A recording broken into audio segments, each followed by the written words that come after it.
네, 안녕하세요. 자, 지금부터 농림수산업자 신용보증기금 농심보 A부터 Z까지 세미나 시작하도록 하겠습니다. 사실 같은 내용을 가지고 계속 이제 몇 번째 반복을 하고 있는데, 또 처음 듣는 분은 아주 처음 듣는다고 하시지만, 또 계속 같은 내용을 하다 보니까 반복해서 내용이 나갔기 때문에, 아직 또 중복되게 들으신 분들은 뭐 또 굳이 더 들어야 될 저기가 없을 수도 있어요.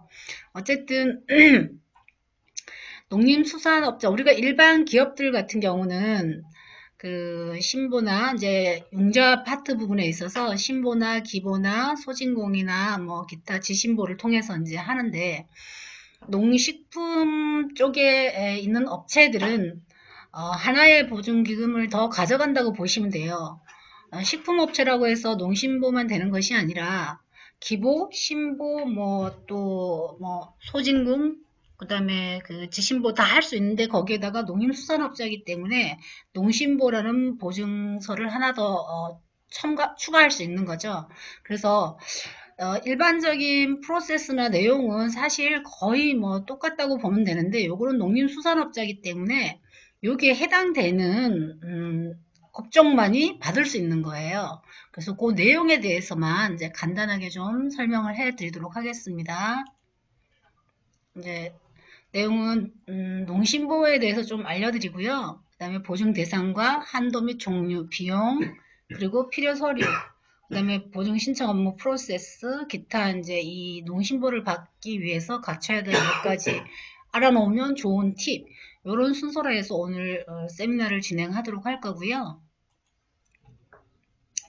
농림수산업자 신용보증기금에서 농신보는 이제 신보나 기보처럼 똑같아요. 담보력이 미약한 농림수산업자에게 신용보증서를 발급함으로써 농림수산업 발전에 필요한 자금을 원활하게 대출받도록 도와드리는 기관에서 이렇게 나와 있는데, 어떻게 보면 이거는 이제 물론 여기 안에 담보를 제공하고 하는 경우도 있지만, 이건 100% 이제 신용이라고 보면 되죠. 농심보에서 보증서를 제공해서 은행을 통해서 대출이 나가는 건데, 이거는 이제 농협하고 수협, 축협, 그 다음에 산림조합, 그쪽으로 해서 이게 다 농협금융그룹 안에 들어오는 거거든요. 그쪽에서만 취급을 할 수 있는 겁니다. 다른 보증서, 일반 신보나 기보에서 발급받은 신용보증서나 기술보증서는 시중은행 어디를 가도 관계가 없잖아요. 근데 이 농심보 보증서는 농협에만 가셔야 된다라는 거, 그거 하나 알고 계시면 좋을 것 같고요. 보증 대상은 뭐 잘 아시겠지만, 지금 화면에 이게 제가 그 내용을 이제 크게 하지 않고 그 내용 그대로를 다 이제 옮겨서 하다 보니까 이게 글씨가 잘 보이지는 않으신데, 농업인, 어업인, 임업인, 원양업자, 농기계 사후관리소, 뭐 또 농림수산단체, 그러면 개인, 법인, 개인사업자 다 포함되십니다. 그리고 농림수산물 유통이나 가공업자, 그리고 수출업자, 그다음에 농림수산용 기자재 제조업 하시는 분들, 또 천일염 제조업 하시는 분, 그다음에 농림업을 경영할 의사가 있는 사람, 뭐 기농업인이나 농어업인, 임업 후계자 이런 식인데요. 이 내용을 잘 보면 이제 어떻게 보면 이 보증 대상을 보면서 자기만의 블루오션을 또 좀 만들어낼 수도 있어요. 많은 사람들이 이제 집중하고 있는 그런 쪽이 아니기 때문에, 오히려 잘 내용을 모르거나 오히려 이렇게 약간 제외되어 있는 그런 시장들이 또 이 농심보에서 보증 대상을 알고 나면은 그런 부분이 이제 많지는 않지만 또 자기만의 타겟 시장으로 만들어갈 수도 있다고 저는 생각을 합니다. 그래서 보증 대상이신 분들은 어쨌든 농업업, 임업, 원양업자, 뭐 기타 등등 그 기자재를 사후 관련 업소나 제조하는 데나 수출하는 데나 가공하는 데나 다 포함이 된다고 보시면 되세요. 그리고 이제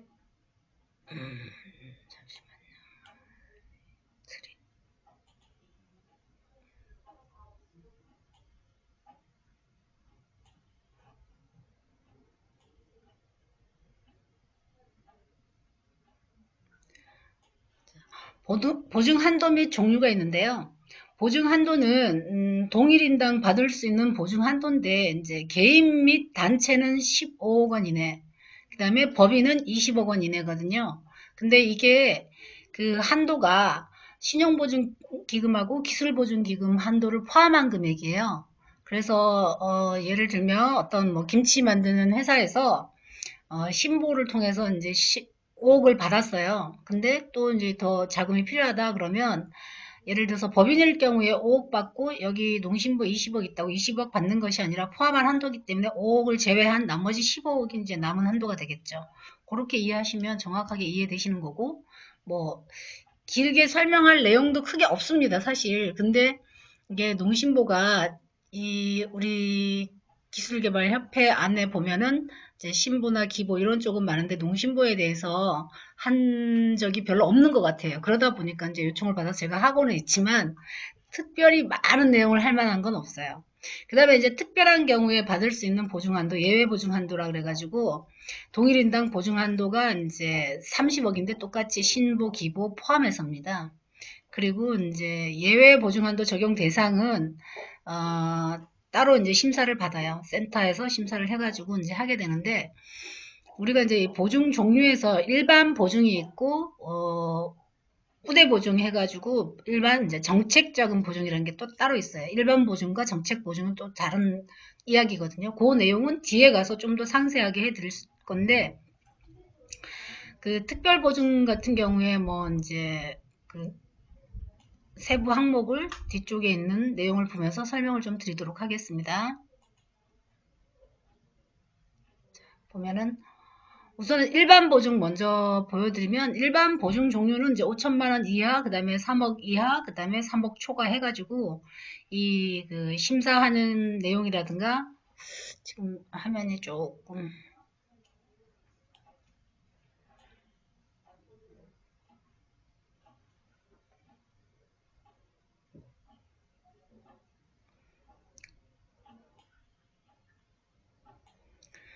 그 종류에 따라서 이제 그 취급하는 기간이나 그 다음에 소요되는 시간, 뭐 심사 기간 이런 게 조금 차이는 있는데요.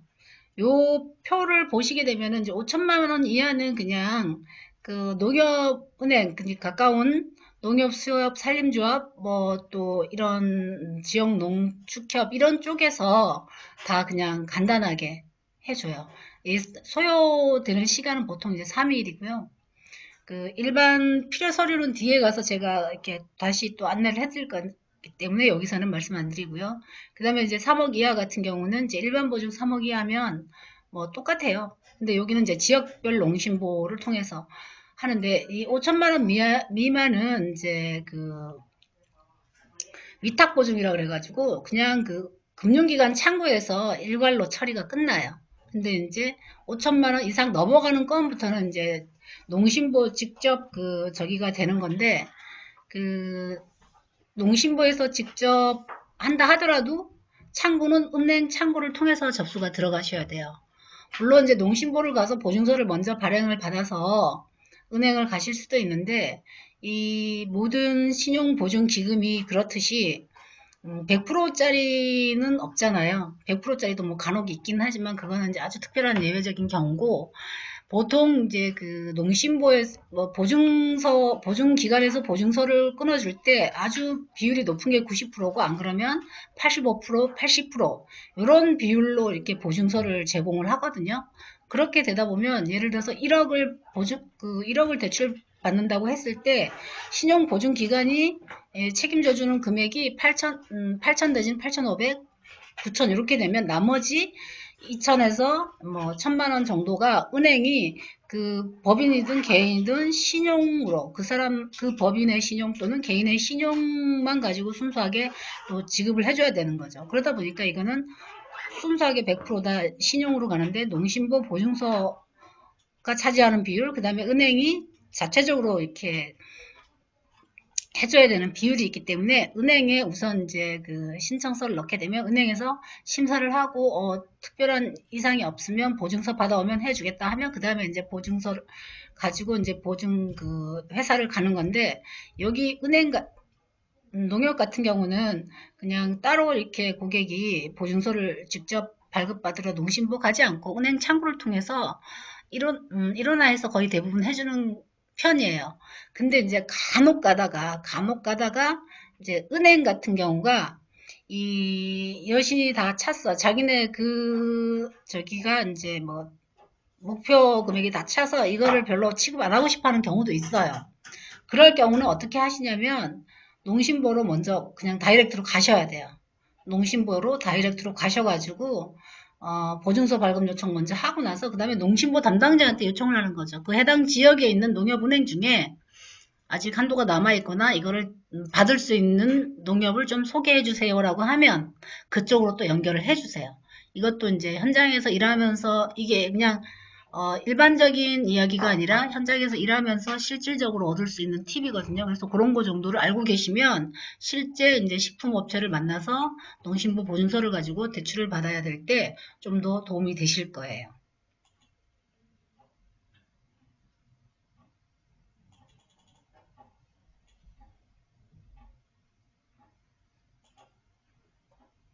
자, 그 다음에 이제 아까 말씀드렸던 우대 보증하고 특례 보증이 나오는데요. 요거 세부적인 사항들은 뒤에 가서 풀어서 설명을 드릴 거기 때문에 이제 보통 우대 보증은 이제 뭐 그 청장년 요즘 그 청년 귀농 귀촌 청장년 그 창업 농업인 이런 쪽에 대한 우대를 많이 해주고 있잖아요.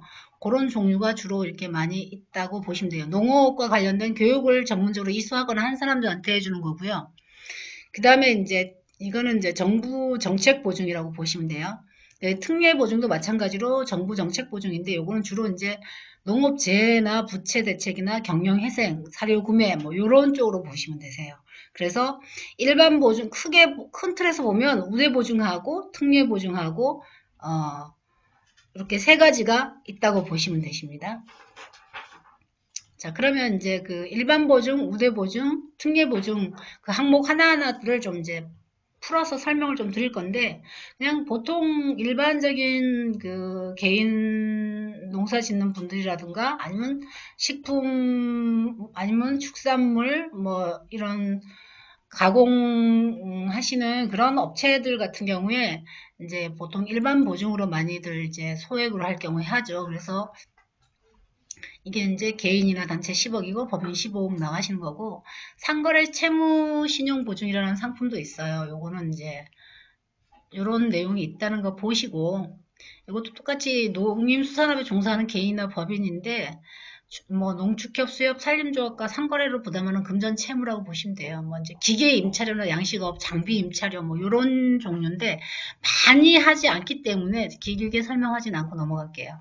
그 다음에 이제 농수산식품 우수기술자 신용보증 그래서 이건 농업기술수령화재단에서 우수기술 확인서를 제출한 업체에 대해서 하는데 이게 좋은 게 창업 1년 이내면 95%까지 그리고 요즘 이게 무슨 식품 명인이나 이런 것과 관련된 자기만의 어떤 뭐 전통주라든가 뭐 이렇게 받으신 분들 있잖아요. 이런 분들은 여기에 해당이 되실 수 있기 때문에 창업 1년 초과면 90% 그래서 보증 비율이 굉장히 높은 상품이에요. 그래서 이런 것도 그러니까 그 하나에 특화된 그 상품 하나를 가지고 그 대상자들을 찾아보고 특화된 자기만의 또 시장을 만들어내는 것도 하나의 방법이라고 생각을 합니다.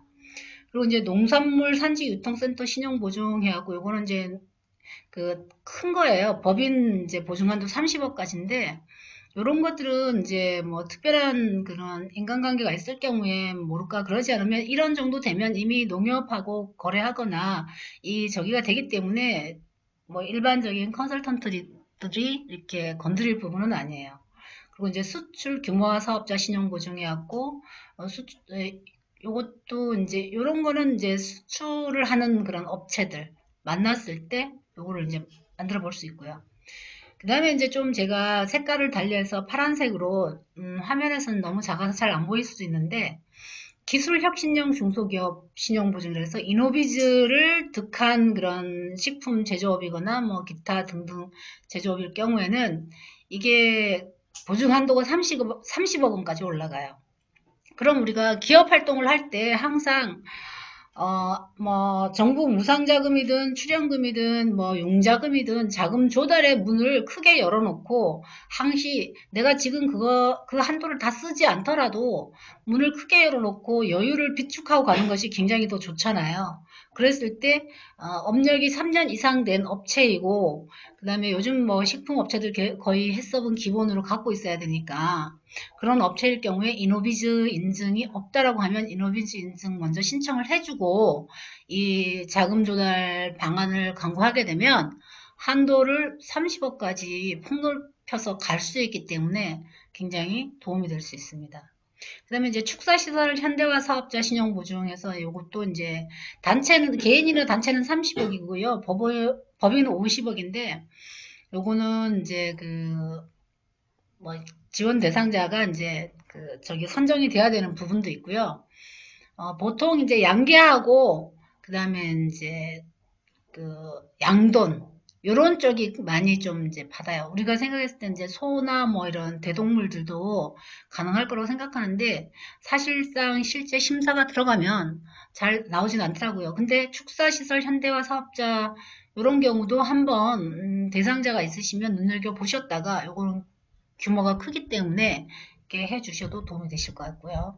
그냥 모태펀드 투자기업 신용보증에서 농수산식품 모태펀드 투자 보증한도 30억 원, 그 다음에 일반 법인대일 보증비율이 0.2%포인트 좀 인하되는 그런 부분이 있습니다. 그래서 이런 대상 업체들, 어느 정도 규모가 되는 업체라야겠죠. 매출도 그렇고. 그래서 그런 부분들, 대상이 될 만한 업체라고 하면 이 부분도 한번 알아보시면 도움 되시고요.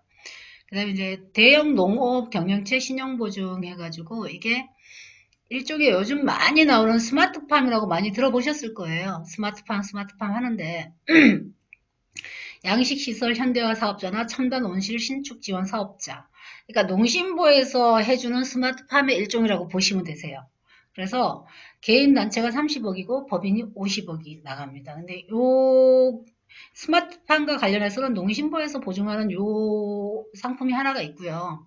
그 다음에 이제 이거 말고 정부 정책과 연계해서 농식품부에서 이제 심사해서 나중에 해주는 스마트팜 사업이 또 따로 있습니다. 그거는 오늘 요 꼭지에는 해당이 안 되기 때문에 여기까지만 말씀드리고, 그 다음에 이제 민간 미국 종합 처리장 사업자 신용보증에서 RPC라고 왜 어떻게 보면 이제 좀 방앗간, 정미소, 옛날 어렸을 때 우리 정미소 개념이 큰 게 규모화해서 대형으로 이렇게 가는 그런 부분도 이제, 그런 데는 개인 30억, 법인 50억까지 이렇게 지원이 들어갑니다.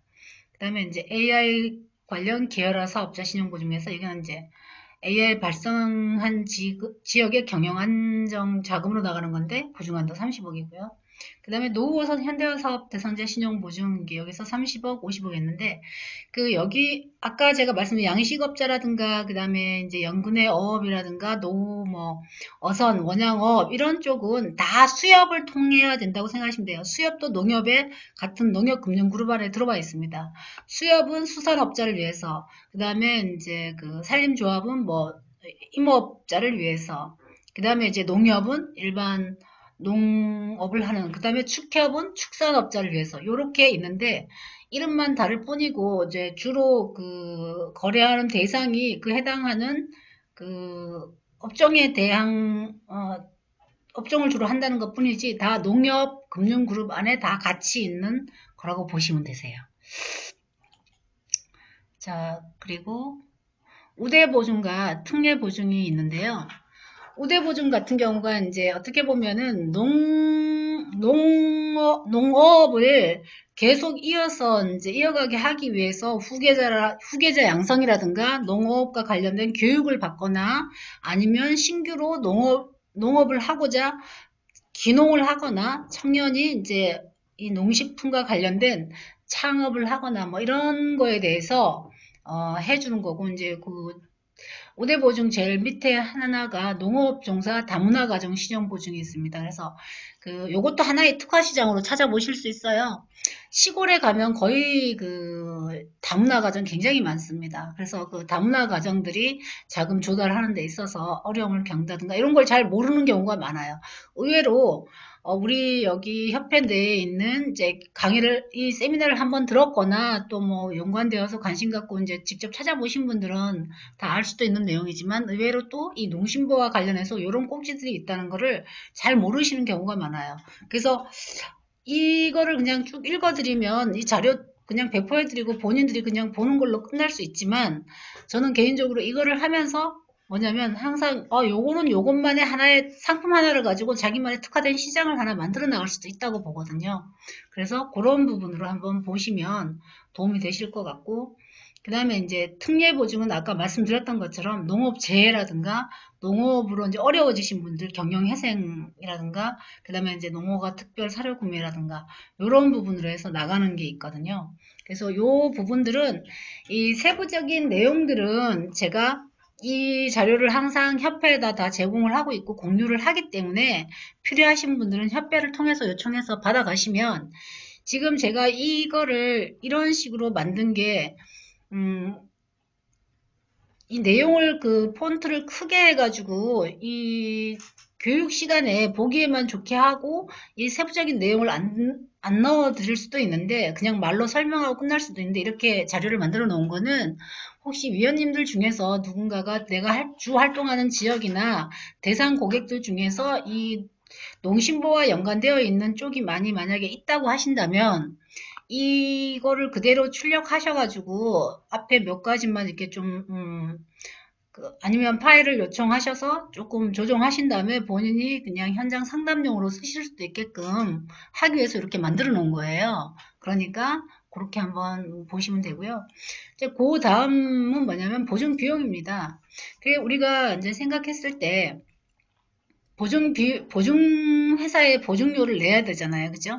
그랬을 때 농림어업인 1차 산업에 종사하는 사람하고 비농림어업인 2차 산업 그러면 제조, 가공 뭐 이제 보통 이제 개인 사업자든 법인이든 이렇게 2차로 가공하는 쪽에 대해서 차등을 두고 있어요. 그래서 금액대별 그 보증료율은 이 표를 보시면 잘 아시기 때문에 그것까지는 제가 말씀드리지 않고요.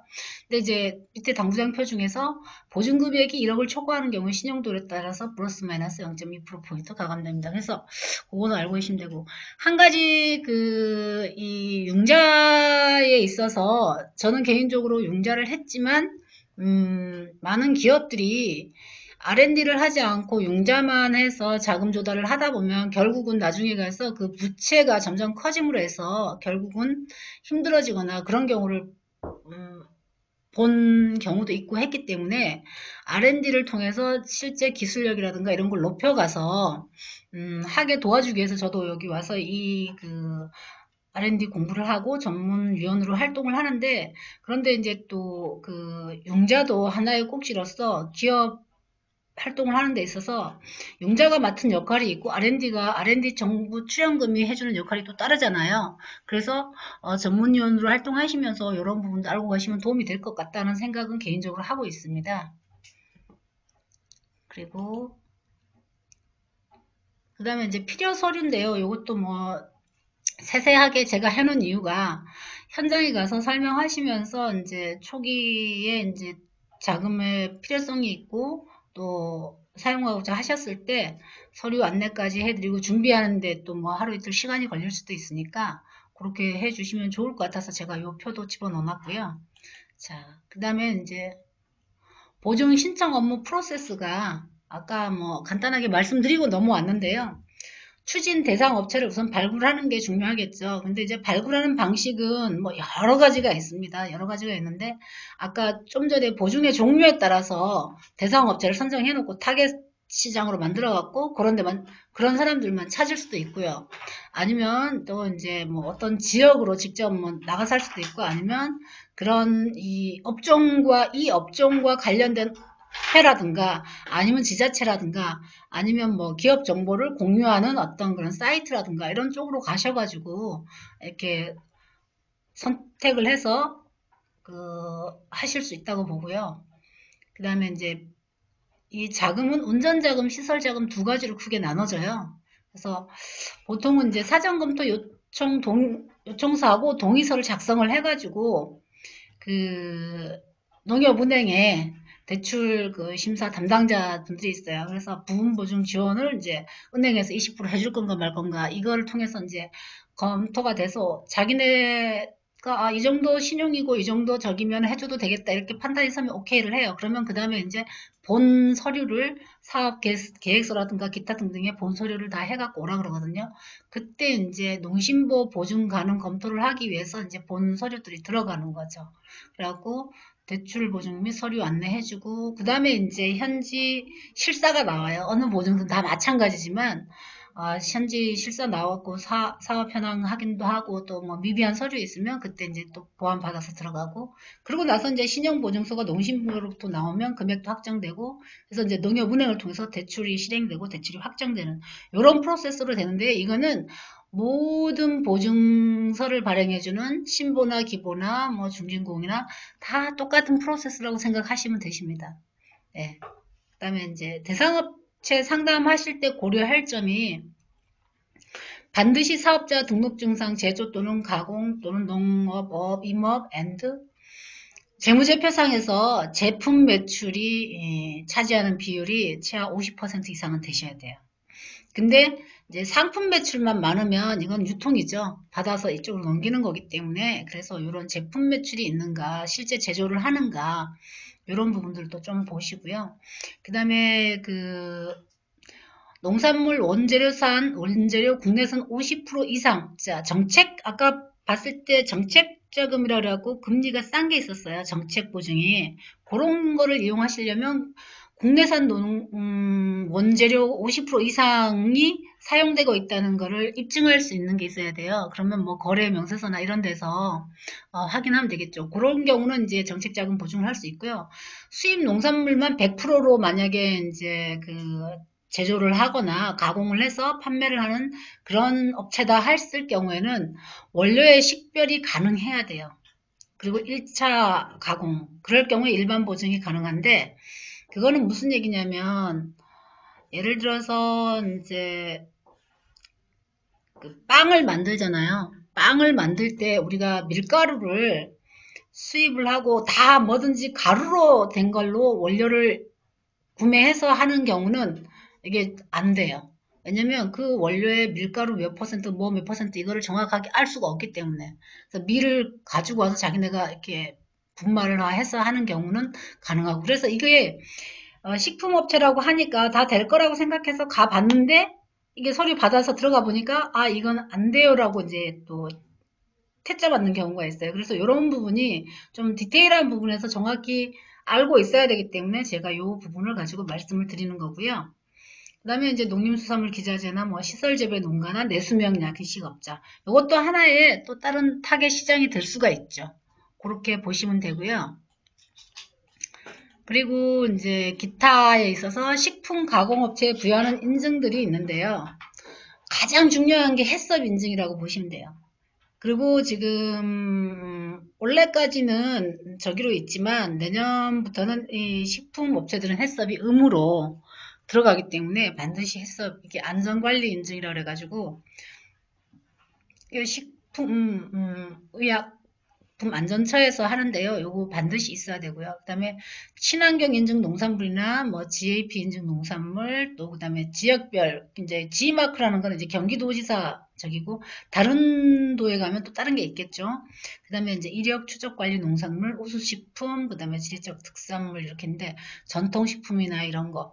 근데 이게 재밌는 게 인증도 인증받는 그 해주는 기관이 어떤 거는 이제 뭐 예를 들면 식품의약품 안전처라면 또 어떤 거는 농림축산식품부가 있고 또 어떤 거는 뭐 경기도지사가 있는데 대부분 식품과 관련된 건 농림축산식품부예요. 근데 또 그 지자체나 이런 데서 인증해 주는 게 있어요. 그 전통식품 요 부분은 또 이제 최종적인 건 농림축산식품부지만 또 신청은 또 다른 곳으로 해야 되는 경우도 있더라고요. 그래서 그런 것들을 해 놓으시면 좋은 게 뭐냐면 농식품과 관련된 농심부를 통해서 보증을 받을 때 가점사항으로 이제 인정받을 수 있는 부분이 있고, 뭐 또 은행 쪽에서 바라보는 거는 이제 그 격리 회계 업무를 전산으로 프로그램을 쓰고 있는가 이런 것들도 보거든요. 그런 거는 기본이고, 그 다음에 이제 은행 쪽과 거래를 했을 때 그 금리 할인 요구권이라는 게 있는 거 알고 계시잖아요. 이제 대출 쪽으로 이렇게 융자 컨설팅을 하신 분들은 대부분 알고 계실 텐데, 노란우산 공제라든가 또 통장을 개설하고 나서 거기에 뭐 자동이체로 이제 그 각종 공과금을 3건 이상 이제 자동결제 요청을 한다던가 했을 때 뭐 0.2%, 뭐 0.1% 이런 식으로 금리를 인하해 주는 게 있어요. 그리고 이제 그쪽으로 법인카드나 이렇게 카드를 만들어서 사용을 하신다던가 했을 때 또 0.2% 그런 것들을 모으면 그게 한 뭐 0.5%뭐 이런 식으로 뭐 이렇게 다 될 수 있거든요. 그래서 그런 것도 하나의 팁이니까 실행하실 때그 업체 대표님들하고 하실 때 알려주시면 도움이 되실 것 같아요. 농심보와 관련해서는 사실상 처음 듣는 분들은 굉장히 새롭게 받아들이실 수 있지만 기본적으로 이렇게 융자 컨설팅 쪽으로 영업을 좀 해보신 분들은 뭐 큰 별거가 없다고 생각하실 수 있어요. 그래서 조금 차별화될 수 있는 차이점이 있는 부분들, 그런 항목들에 대해서는 제가 좀 더 풀어서 세밀하게 설명을 드렸고, 그러지 않은 거는 그냥 조금 이렇게 스킵하면서 넘어가듯이 하면서 이제 설명을 드렸는데, 작년에 이어서 올해에도 뭐 특별히 변동된 사항은 없고, 한 가지 여기서 이 농식품 일반 업체들을 하실 때는 농심부 활용을 하시면 도움 되시는 부분이 있으니까 많이들 그런 업체가 있을 때는 이것도 하나의 저기로 활용을 해 보시도록 하시고요. 음, 지금 뭐 다른 이 농식품 업체라고 해서 기술 보증이나 신용 보증을 못 받는 건 아니기 때문에 그런 쪽도 같이 활용하셔도 될 수 있습니다. 그래서 농심보와 관련해서 사실상 크게 제 입장에서는 할 게 많지 않다고 생각하는데 그래도 이렇게 세미나에 한 꼭지로 넣어서 자꾸 요청을 해서 제가 해드리면서도 할 때마다 매번 똑같은 얘기를 하고 있어가지고 조금 민망스럽기도 해요. 근데 오늘 이렇게 직접 이렇게 들으러 와주신 이 열성적인 분이 두 분이 계셔요. 이제 제가 드릴 말씀은 다 거의 다 했는데 혹시 질문이나 뭐 이런 거 있으신가요? 궁금하신 사항? 예, 질문 있습니다. 예, 질문해 주세요. 그 6번 보증 신청 업무 프로세스에서 세 네, 번째 가면은 농협은행 대출 가능 검토에서 부분 보증 20% 지원 검토가 있는데요. 네, 보통 이거는 신고나 기고에서 자기 자본 비율, 그러니까 그 은행에서 해주는 네. 보증 비율, 그러니까 예를 들면 80% 보증을 농심보가 해주면 나머지 20%는 농협은행에서 해준다는 그쵸, 거죠. 그쵸. 그럼 자기 자본이 더 들어가거나 이런 것 아니, 전혀 아니에요? 아닙니다. 은행에? 100% 신용이라고 보시면 돼요. 보증서는 네. 신보나 기보도 그렇지만 농심보도 그렇고 저는 이제 쉽게 어떤 식으로 설명을 드리냐면 100% 그냥 신용으로 돈을 가져가는 건데 네. 그 판단하는 기준이 기업이 그동안에 해온 기업 활동의 결과물이 표준 재무제표 증명원이잖아요. 그럼 보통 이제 업력이 3년 이상 넘어가면 최근 3년치를 요구하고요. 그렇지 않은 기업 같은 경우는 이제 이렇게 그 최근 거 있는 것만 가져가서 보는데 거기에서 우리가 이제 일반적으로 대출 그럼 이제 K 값을 많이 생각하잖아요. 근데 더 중요한 게 있어요. 제가 또 질문을 하셨기 때문에 알려드리는 팁인데 이제 기업의 등급하고요. 그 다음에 대표 개인의 보통 우리가 만나는 일반적인 법인들 같은 경우는 소규모 법인이 많잖아요.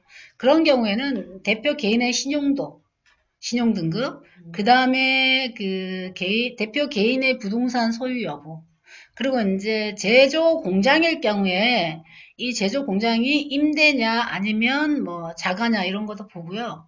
한 가지 중요한 거는 그 자본금이에요. 납입 자본금과 그다음에 그 자본화할 수 있는 그 시설물이나 뭐 이런 것들, 부동산 소유 이런 것들로 가지고 판단을 해서 실제 적용을 시켜보면 물론 K값도 고려를 하지만 K값을 떠나서 그런 요소들도 많이 작용을 해요.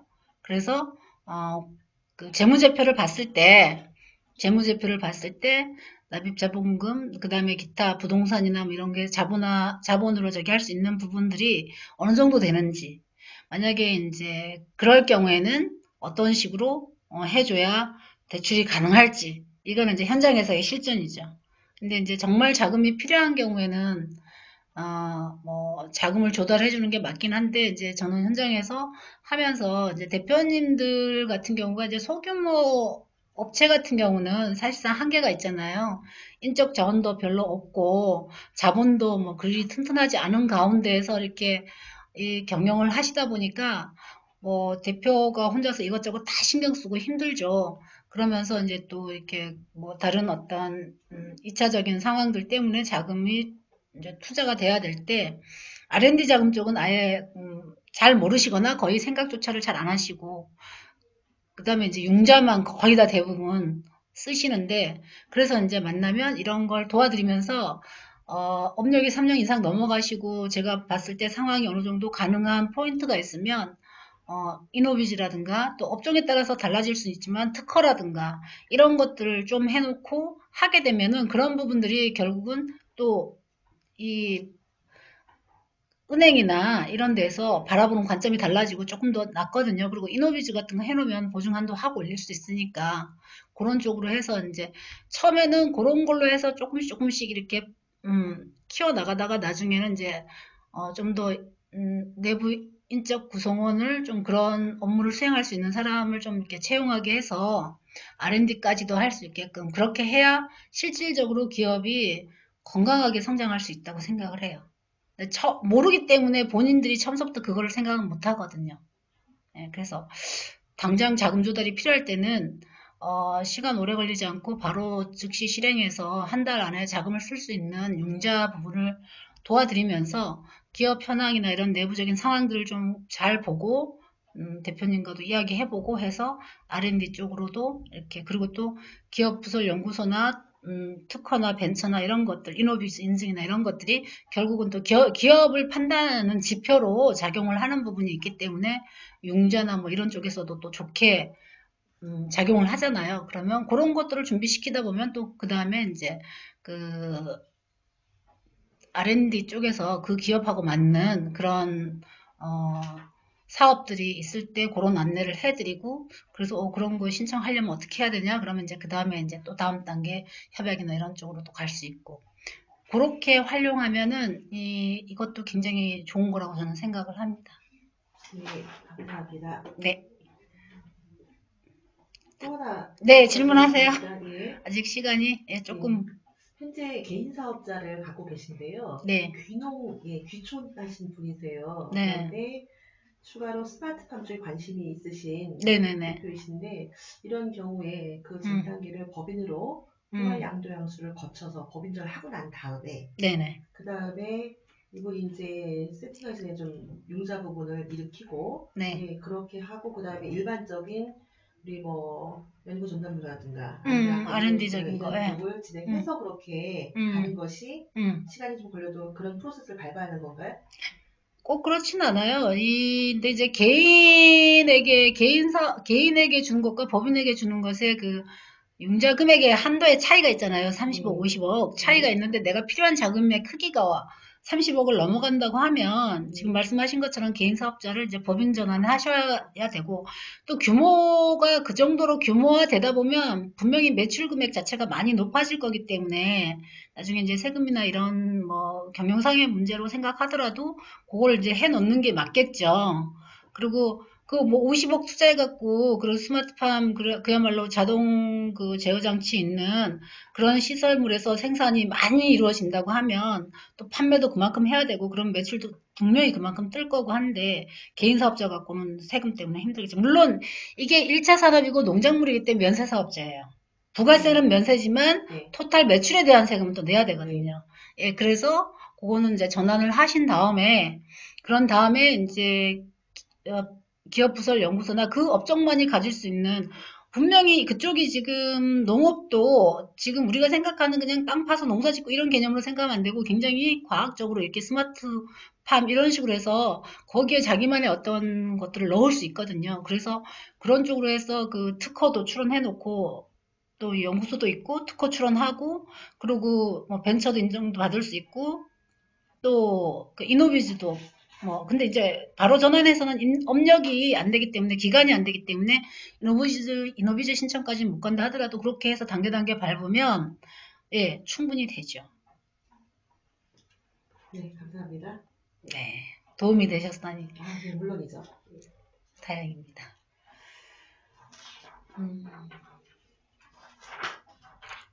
또 그러면 특별한 질문 없으면 여기서 마쳐도 될까요?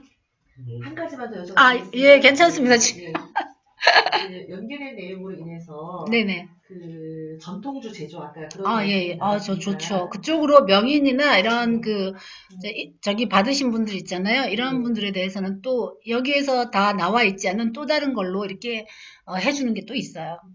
근데 사실 아시겠지만 우리가 지금 농심보, 신보, 기보에서 일상적으로 많이 접하는 그런 거 말고 그냥 농식품부에 들어가 보면 또 그런 우리나라의 전통이나 이런 것과 전통식품과 관련해서 저희가 되어 있고 그다음에 이제 그 AT라고 농산물 그 유통센터라고 또 있어요.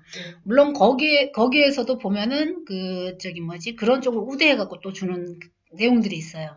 그거는 사실 거기도 물론 농심보 보증서를 담보로 제공하고 똑같아요.